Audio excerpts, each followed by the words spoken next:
잠깐! 최준영입니다. 다양한 지식을 연결해서 큰 이야기를 만들어내는 경험. 어디서? 위즈덤 칼리지에서 함께 하시죠. 네이버에서 위즈덤 칼리지를 검색하세요. 자, 오늘 6월 19일 오늘 시장은 또 어떻게 시작이 될지 이분과 함께 이야기 나누도록 하겠습니다. 한국투자증권 박재영 차장님 어서 오십시오. 네, 안녕하십니까. 안녕하세요. 네, 반갑습니다. 네. 자주 뵙습니다 요즘에. 그러게요. 네.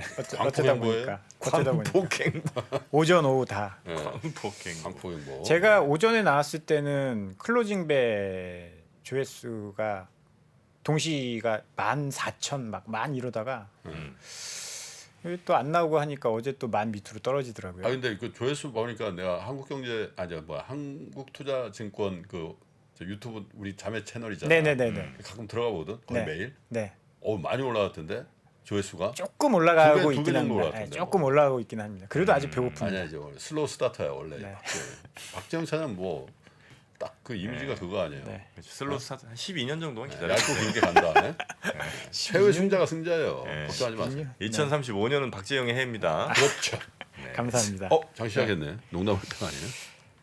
네. 아직 뭐 시가는 안 나왔고요. 어제 미국 증시가 좀 하락해서 우리 증시도 조금 하락 출발할 것으로 보이고요. 어제는 뭐 미국이 크게 하락한 게 지표들이 좀 좋지 않게 나온 것들이 있었습니다. 이제 최근에 침체 이야기도 좀 나오거든요. 근데 우리 시장부터 좀 봐야 될 것 같아요. 네. 지금 너무 많이 빠지고 네, 있어서. 시가가 지금 아직은 안 나오고 있어요. 시가가 조회가 안 되고 있어서 한 1분 정도 시간 걸립니다. 네. 30초 지금 시가 나왔네요. 대략 한 1.5% 정도 마이너스 나오고 있는 것 같습니다. 34포인트 하락해서 마이너스 1.44% 하락해서 2388포인트. 코스닥은 11포인트 하락해서 758포인트의 장을 시작하고 있고요. 미국 증시가 지난주 굉장히 강하게 한 7% 정도 올랐어요. 나스닥이. 그런데 이번 주 좀 조정받으면서 우리도 그 영향이 좀 있는 것 같습니다. 오늘 상승 종목 수는 코스피에서는 62종목 상승하고 있고요. 760종목이 하락하고 있으니 코스피 뭐 대부분 다 하락하고 있다라고 보면 될 것 같고 코스닥도 지금 1222종목이 하락하고 있습니다. 144종목이 상승하고 있고요. 전반적으로는 조금 이제 모두 다. 근데 현대차에 뭐 악재가 하나 터졌네요. 독일 네? 검찰이 현대차, 기아차 압수수색을 했다. 왜? 디젤차 배기가스 조작 의혹이 있다. 배가스 조작은 그 뉴스가 떠서 지금 현대차가 3.7% 4% 가까이 빠지고 있고요. 뉴스를 좀 전달해 드릴게요. 그냥 로이터 통신에서 보도를 한 건데 현지 검찰이 현대차, 기아차 부품 업체입니다. 보르크 바르너 그룹이 불법 배기가스 조작 장치를 부착한 디젤차 21만 대 이상을 유통했다고 본다. 뭐 이렇게 나왔고요. 그리고 수사는 유럽사법협력기구와의 협력을 통해서 진행되고 있고 총 140개 당국이 현대차, 기아의 통신 데이터와 소프트웨어 설계 관련 서류 확보에 나섰다. 이런 뉴스들이 장 초반에 현대차 투심을 굉장히 얼어붙게 하고 있네요.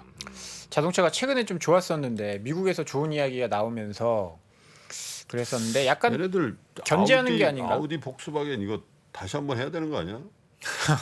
지금 벤츠도 뭐 다 우리나라에서는 다 걸렸었죠. 네. 근데 좀 우리가 좀 그래도 좀 좋게 넘어가 주니까 안 되겠네. 약간 견제하는 것 같습니다. 지금 폭스바겐이라든지 벤츠나의 그 전기차 점유율이 미국에서 안 나오고 있거든요. 그것 때문에 이제 현대차가 최근 좀 올랐었던 거고. 양진하니까. 네. 뭐 한번 봅시다. 어떻게 자동차주도 좀 약세를 보이고 있고요. 오늘 카카오뱅크가 3.7%가 하락을 하고 있는데 카카오뱅크? 네네 최근에 뭐 오늘 좀 안 좋은 보고서가 나왔습니다. DB금융에서 네. 뭐 이상화 애널리스트가 제목이 현실의 괴리. 그래서 내용은 그러니까 목표가 지금 현재가가 33,750원인데 이것도 굉장히 많이 떨어진 거거든요. 근데 목표가를 24,600원 제시를 했습니다. 카카오뱅크? 네. 이유는 플랫폼이 되고 싶은 은행. 그런데 이제 플랫폼이 아니라 은행이다라는 거죠. 그래서 은행의 평가 잣대를 대서 목표가를 산정을 해 보니까 24,600원이 나오더라. 지금 얼마입니까? 지금 뭐 어제 종가가 33,750원이고 지금 현재 시작가가 32,500원이니까 오늘 3.7% 하락해서 출발을 한 거고요. 뭐 그런데 이제 같은 회사에서 나온 애널리스트는 다른데 카카오페이는 이제 커버리지를 시작하면서 목표가를 9만 원을 제시를 했어요. 그래서 지금 양대 이제 카카오 내에서 둘 다 이제 금융업을 하는 회사들이죠. 카카오뱅크랑 카카오페이 조금 다른 시장의 의견들이 나오고 있는 것 같습니다. 만약에 은행으로 볼 것 같으면 24,000원이 아니라 한 10,000원 안쪽 아니에요? 왜냐면 지금 65배인 것 같은데 PR이. 맞습니다. 그래서 지금 타겟 PER을 25배, 그러니까 2017년 이익을 6% 할인해 가지고 2023년까지 이제 할인해서 적용한 타겟 PER이 25배라고 이야기를 했거든요. 25배짜리 은행이 어디 있어? 높긴 높은데 그렇게 해버리면 지금 은행 PER로 쳐버리면 이건 지금 몇천 원대로 떨어지니까 그건 좀 너무 과도하다라고 생각을 하고 있는 것 같고 그래요? 네. 네. 그렇습니다. 그래서 카카오뱅크가 오늘 좀 좋지 않은 보고서가 나오면서 하락을 좀 했고요. SOE 뭐 에너지주들이 또 올라가고 있어요. SK이노베이션 오늘 2%대, SOE 2.3%대 상승하고 있는데 뭐 오늘 나온 보고서 중에는 이런 게 좀 눈에 띄더라고요. 하이투자증권의 박상현 애널리스트가 네. 오펙의 증산 여력 물음표.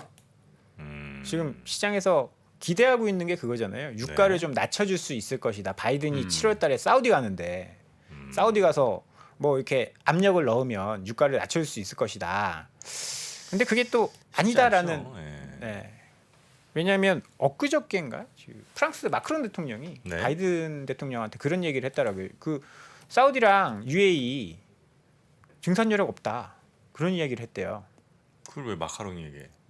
이렇게 뭐 같이 뭐 회의를 했게 그래요? 뭐 들은 얘기가 G7 있겠죠. 했죠, G7. 네, G7 거기서. 마크롱입니다. 마카롱 아니에요. 네.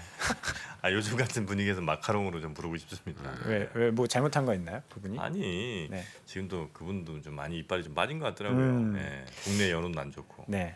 그 이유가 뭐냐? 지금 유가가 110불 어제 이제 좀 올라서 111불까지 올라갔거든요. 104불까지 떨어지기도 했었는데 여기서 왔다 갔다 하고 있는 이유가 일단 경기 침체 때문에 수요가 감소할 것이다. 이게 네. 약세론자의 주장이고 강세론자는 무슨 소리냐? 이제 곧 드라이빙 시즌 시작하고 러시아 제재 이거 하는 게 다 수급에 문제가 생길 수 있게 하는 요인이다라고 하면서 올라갈 거다라고 하고 글로벌 IB 같은 경우 골드만 삭스였나요? 140불 계속 좀 밀고 있는 그런 상황이거든요. 유가 전망을. 네. 그래서 시장에서 이제 사실 인플레이 잡으려면 유가가 잡혀야 되니까 7월 달에 바이든 대통령이 사우디 가는 거 굉장히 기대를 하고 있습니다. 근데 기대하지 말라라는 이야기예요. 결론을 보면. 네. 그렇죠. 네, 왜냐하면 지금 이미 올해 2월 기준으로 이 사우디가 생산하는 양이 코로나 이전 수준을 넘어섰다라고 합니다. 전체 오펙의 생산량도 그렇고. 네. 그리고 사우디 그러니까 더 이상 생산량이 그렇게 많지 않다라는 거예요. 그다음에 사우디와 아랍에미레이트가 추가 증산을 하면 수급이 조금 숨통은 트일 수 있겠지만 러시아발 공급망 혼란이 진정되지 못하면 수급 불안은 진정되기 쉽지 않다. 그 왜냐하면 지금 2월 기준으로 러시아 원유 생산량이 1,108만 배럴이라고 합니다. 하루에. 네. 오펙의 전체 39%래요.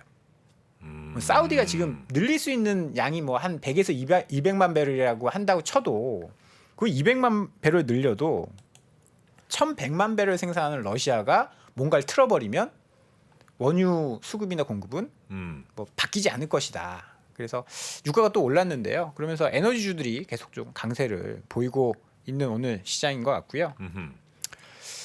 코스닥 쪽을 좀 보면 뭐 셀트리온 헬스케어라니 셀트리온 제약 최근에 셀트리온 관련돼서 주가가 좀 강하게 오르고 있는데 코로나 네. 치료제 이제 포기했다 이런 뉴스들도 있었죠. 네. 네 그러면 더 이상 사실 비용이 들어갈 게 많지 않으니까 뭐 시장에서는 좀 긍정적으로 뭐 어제는 그것 때문에 빠진다. 실망했는데. 실망했는데 이제 비용 안 들어간다 올라요? 그게 또 사실 해석하기에 다른 거니까 최근에 바이오주들이 낙폭과대 이렇게 해서 또 반등을 또 하고 있는 그런 상황이거든요. 오늘 뭐 시가는 좀 강하게 나오고 있는 그런 상황이고요. 네. 2차 전지 쪽이 좀 좋지 않은 LNF가 5% 하락을 하고 있고요. 첨보가 3.7%, 에코프로비엠이 2.5%. 오늘 코스닥 약세 시총 상위 종목은 2차 전지 쪽이 좀 좋지 않은 그런 모습을 좀 보이고 있는. 방산주가 대체로 괜찮은 것 같네요, 그죠? 한국항공우주나 뭐 LIG 넥스원, 로템 요 정도가 좀 그래도 괜찮은 상승 약간 좀 나오고 있는 것 같고 LG생활건강이 또 꽤 많이 가네요. 4% 넘게. LG생건이 한참 안 좋다가 요즘에 다시 분위기가 좀 반전되는 것 같습니다. 그 어제 중국에서 방역 규제 추가 완화 조치가 있었거든요. 이게 코로나 사실 이제 소비도 안 좋아지고 여행도 못 가고 뭐 이러면서 중국 관련된 소비주들이 굉장히 안 좋았는데 네. 어제 이제 중국에서 방역 규제 추가 완화 조치가 나왔습니다. 원래는 이제 여행 가면 14일 집중 격리를 하고 7일 동안 자가 격리를 했었거든요. 그래서 21일 격리를 했었는데 이제는 7일 집중 격리에 3일 자가 격리, 10일로 줄었기 때문에 여행 수요라든지 이런 것들, 소비 수요 이런 것들이 좀 늘어날 수 있다라는 해석이 있고요. 사실 소비가 계속 좋지 않았었는데 봉쇄 영향으로 네. 이런 봉쇄를 좀 풀어주고 한다고 한다면 워낙에 또 이제 화장품주나 중국 관련 소비주들 많이 떨어졌기 때문에 이런 쪽 최근에 낙폭과대 반등이 좀 나오고 있는 모습인 것 같습니다. 네. 자, 그리고 근데 이제 그 뭐죠? 화장품 관련해서는 우리나라 브랜드들이 되게 지금 약해지고 있다는 얘기가 좀 있더라고요. 중국에서 네. 글쎄 그렇지 않을까요? 그럴 가능성이 네. 많겠지. 얼마 전에 뭐 그 무슨 쇼핑데이 뭐 이럴 때 40위권 내에 하나가 없대요, 우리나라 브랜드가. 40위권이면 너무 심한 거 아닙니까? 근데 화장품이 이제 기호잖아, 기호. 네. 이제 브랜드력인데 글쎄 우리 남자들은 잘 이해 못하는 부분이 있긴 있을 거야. 우리는 뭐 그냥 아무거나 눈에 띄는 거 그냥 발라버리니까. 눈앞에 있는 거. 네. 그렇기도 하고 딱 해서 네. 탁 치고. 그래서 얼굴에 시원하게. 그렇기도 하고 네. 이게 화장품이 아주 높은 기술력을 요하는 게 아니기 때문에 아니 사실 콜마가 다 만드는 거 아니야? 그렇죠. 뭐 콜마나 코스맥스. 가 만들어주면 되는 거기 때문에 저가 브랜드 같은 경우에는 그 브랜드 인지도를 높이는 건 초창기에 굉장히 쉽대요. 그러니까 유명한 연예인 해가지고 조금 콜마나 OEM 네네네네. 좋은 데서 만들고 하면 어느 정도 올라오고 그러면 우리나라 중저가는 경쟁력을 잃을 수밖에 없는 거고 그리고 고가 브랜드에서는 사실 프랑스 업체나 이런 쪽이랑 또 경쟁을 해야 되니까 이렇게 뭐 경쟁력을 갖기가 쉽지 않은 그런 상황이다. 그래서 화장품 업체를 볼 때는 사실 미국이나 우리가 화장품 기술은 굉장히 뛰어나다라고 하거든요. 뭐 쿠션이나 저도 잘 그런 모르는데. 거 새로운 거. 네, 새로운 것들 그러니까 맞아 그런 게 없네. 그 쿠션이라는 예전에 마스크팩 같은 거 그게 이제 하나의 신성장 동력으로 쫙쫙 나가줘야 되는데 유럽에서도 벤치마크 한대요. 우리나라 그런 게 별로 유튜버들, 없네. 패션 유튜버들, 뷰티 유튜버들 벤치마크 한대요. 네, 네. 그래서 그런 것들이 이제 선진국에서 얼마나 이제 소구가 되느냐 거기에 따라서 앞으로 화장품 업체가 좀 갈릴 수 있어요. 더 이상 이제 중국을 쳐다볼 때는 아니다. 그런 분석들이 좀 나오고 있다고. 중국 안 쳐다보면 한국 화장품 어디서 팔아요? 근데 이제 더 이상 잘 안 팔리니까. 이제는 세계로 가야죠. 그렇죠. 중국 말고 남미, 북미, 유럽 왜 안 갑니까? 저는 화장을 많이 안 해요 그 사람들이. 하게 만들어야죠. 화장을 별로 안 한다. 화장하게 특히 만들어. 유럽. 근데 진짜 BTS처럼 대박 브랜드가 하나 나오면 중국도 사실 미국 싫어하고 하지만 아이폰 쓰고 테슬라 차 타고 하잖아요. 네. 그러니까 그렇게 해서 만약에 뭐 유럽이나 이런 데서 대박 치는 상품이 나오면 분명히 중국에서도 안 쓸 수 없게 될 겁니다. 아니 근데 봐봐. 네. 설화수, 네. 후. 네. 이 브랜드 다 바꿔야 돼. 유럽 가려면. 그러니까요. 유럽의 설화수. 아, 유럽 사람한테 덴마크 가서 후. 려. 그러면 후아유 그렇지. 브랜드를 새로 바꿔야 되는 거. 그럼 중국 스페셜라이즈 돼 있는 브랜드라고 지금 돈 버는. 설화수랑 뭐 당연하죠. 그것도 중년. 맞습니다. 네. 이 돈이 많은 사람들. 그 비싸잖아요. 설화수 한 병에 막 몇십만 원 해버리잖아. 색조로 가야 된다는 이야기를 많이 하는데 저희끼리 얘기해서 뭘 하겠어요. 색조를 발라본 적도 없고. 안 아니, 되겠네. 근데 색조는 또 우리가 강점이 있는 게 아니거든. 뭐가 강점이 우리는? 우리는 이제 기초지 기초. 기초예요? 네, 수분 기초. 그래요. 설화수가 기초지 뭐 맞습니다. 색조입니까? 근데 이제 색조로 나아가야 된다. 화장품 잘 모르네. 저 안 사줬어? 그러니까 화장품을 안 발라도 너무 예쁘니까. 화장품 바를 필요 뭐 있죠? 안 바른 얼굴이 바른 사람보다 훨씬 더 예쁜데 SI님이 왜요? 저는 못할 말 있습니까 제가? 한번 봤기 전화기 때문에 어디 있어? 전화기. 한번 봤기 때문에 저는 뭐 인정할 수밖에 없습니다. 저희가 또 가족은 건드리지 않는 걸로. 네, 고맙습니다. 니주란 이런 거 해주는 모양이구나. 니주라는 뭐예요? 시술 그저 피부 뭐 피부과에 사는 거. 그런 거 모르는구나. 안 해도 된다 화장품 이거지. 아나 얼굴이 더 이쁘다고 몇 번 말씀드려. 다 시슬리 이런 거 하나씩 갖다 줘야지. 정프로님이 벌어놓은 돈으로 화장품 안 사고 저 레이저 맞고 하시는 거예요. 뭐 그렇게 안 사주니까. 네, 시슬리. 시술을 이제 많이 한다는 얘기겠죠. 자 그리고 또 어떤 뭐 섹터나 좀 특징적인 거 좀 있나요? 일단 기업들이나? 전반적으로 지금 다 하락하고 있는 그런 상황이고요. 아까 이렇게 조선 기자재가 좋네요. 오늘. 방산이나 뭐 이런 쪽 기계 업종이 오늘 좀 상승을 하고 있고요. 최근에 뭐 코스닥 쪽을 보면 음식료, 담배, 뭐 이 한일 사료나 이런 이게 테마성 움직임 이런 쪽 제외하고는 지금 오늘 다 마이너스를 보이고 있고요. IT 부품 쪽이 오늘 주가가 제일 많이 하락을 하고 있는 그런 상황입니다. 지금 2차 전지가 좀 하락하다 보니까 IT 부품 쪽 주가가 좀 좋지 않은 상황이고요. 전반적으로 지금 낙폭을 조금씩 더 키우고 있는 그런 모습인데요. 오늘 중국장이 좀 열려봐야 알 것 같아요. 지금 환율도 어제 굉장히 많이 이틀 동안 많이 하락하다가 오늘 8원이나 오르면서 코스닥에서의 매도가 계속 나오고 있거든요. 어제도 외국인이 역대급 코스닥에서 프로그램 비차익 많이 매도 팔았더라고요. 많이 팔았는데 오늘 지금 코스닥에서도 지금 매도가 좀 많이 나오고 있는 그런 상황입니다. 코스닥에서 598억을 외국인이 팔고 있으니까요. 지금 요 정도 물량이면 뭐 시간이 누적되면 어제만큼의 매도가 좀 나올 수 있는 그런 상황이어서 네. 어제 중소형주 위주로 좀 많이 매도를 했더라고요. 중소형주는 사실 잘 안 파는데 요거 뭐 사실 외국인들이 코스닥이 변동성이 너무 많이 크니까 리스크 관리하는 게 아닌가 싶기도 해서요. 오늘 코스닥 쪽에서는 조금 불안한 움직임이 나올 수도 있어서 외국인 수급을 좀 잘 주목을 하셔야 될 것 같습니다. 네, 대체로 오늘은 뭐 업종별을 보니까 조선 화장품, 뭐 유틸리티, 에너지, 기계 이쪽이 그나마 조금 힘을 내고 있는 것 같고요. 안 좋은 쪽은 뭐 자동차 전문 소매, 뭐 게임 엔터테인먼트 이쪽들, 뭐 철강, 통신 장비 이쪽들은 대체로 좀 안 좋은 그런 상황인 것 같습니다. 그러니까 안 좋은 부분들이 훨씬 많고요. 예. 네. 시장이 흔들리니까 공구먼이 또 상한가를 갔네요. 공구는 뭐 하는데요? 그 빅사이즈 의류, 빅사이즈 의류 하는 공구라는 게 공동구매. 공동구매죠. 네네네. 예, 이게 저 디바이스 이런 거 네네. 하는 게 아니고. 예, 예. 근데 여기가 뭐 그 무상증자로 떴던 무상증자로 떠서 21,540원까지 갔다가 발표한 날 거기까지 갔다가 뭐 9,000원대까지 만 원대까지 떨어졌다가 지금 다시 19,500원이 상한가를 아유, 갔습니다. 이게 네, 이런 거 조심 네. 신중하게 하셔야 됩니다. 신중하셔야 됩니다. 이건 이제 여성분들이 많이 투자하나? 그것까지 모르겠습니다. 공구만. 그것까지 모르겠습니다. 그렇지 않을 것 같은데 네. 굉장히 하여튼 저 등락폭이 큰 이런 종목들은 좀 주의를 좀 신중하게 기울이시고 네. 자기만 하면 돼. 네. 정프로만 조심하면 돼. 네. 자 오늘 또 내용들 더 있습니까? 이 정도면 뭐, 될까요? 사실 대부분 다 앞에서 하신 거라서 네, 캐시우드 이야기 하셨나요? TCU? 캐시우드. 캐시우드? 네. 재고 얘기. 네, 재고 얘기, 침체 이야기.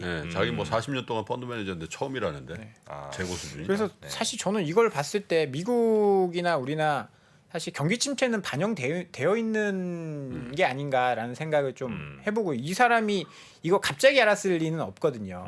그래서 자기 가지고 있는 종목들 많이 줄였다. 네. 그리고 또 압축해서 그래도 뭐 테슬라 이런 건 뭐 계속 살 거지만 줄였다 이런 얘기를 했거든요. 그래서 네. 지금 침체가 오는 걸 굉장히 공포스러워하고 있긴 하지만 이미 시장에 반영된 게 아닌가. 모든 사람들이 이야기하고 있거든요. 그럼 반영됐다라고 봐야 되는 게 네. 시장에서는 합리적인 것 같고 네. 또 추가적인 악재가 나오지 않는 한 아주 공포스러운 장이 되진 않을 것이다라고 보고 시장을 대응하시는 게 네. 좋을 것 조금 같고요. 회복세네요. 네. 코스피가. 아까보다는. 네. 이게 지금 현재 제가 운영하고 있는 포트폴리오입니다. 그렇지만 진짜 낭만은 무엇인가? 수익을 내는 것만이 낭만일까요? 가진 자가 잃지 않고 지키기 위한 전략입니다. 단순히 실적이 잘 나오고 있는 게 아니라 본인이 정말 자신 있는 종목에 저희가 선정하신 분은 저희가 지난주 했었던 실습 미션의 혜택이 공개가 됩니다. 추가 합격자 중 한 명은